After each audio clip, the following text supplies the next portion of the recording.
త్యాగరాజస్వామిని ఎక్కడ సమాధి చేశారో ఆవిడ తెలుసుకుని ఆ శ్మశానం తక్కువని త్యాగరాజస్వామి ఉన్న చోట ఒక చిన్న విగ్రహం పెట్టి ఒక చిన్న ఆలయం కట్టారు.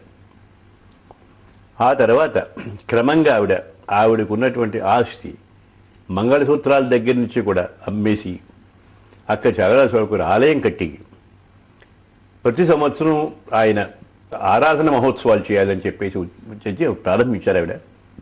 ఈ రోజున కూడా అది జరుగుతోంది. నా అదృష్టం ఏమిటంటే నేను ఆవిడని చూశాను.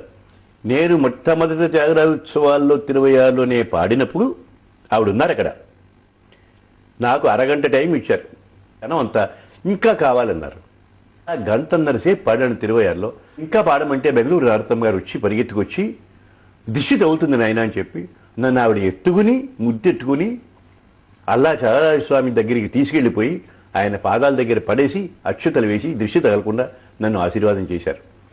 అటువంటి బెంగళూరు నారతమ్మ గారి వల్లనే ఈరోజు 26 త్యాగరాజు మహోత్సవాలు మనకి జ్ఞాపకం ఉన్నాయి. తర్వాత నేను 26లో త్యాగరాజు ఉత్సవాలకి సెక్రటరీగా ఉన్నప్పుడు ఆవిడ విగ్రహాన్ని పెట్టాలని చెప్పి త్యాగరాజస్వామి వారి ఎదురు ఉండానే ఇంకొక చిన్న ఆలయంగా కట్టి వారి అమ్మగారి విగ్రహం కూడా అక్కడ పెట్టాం.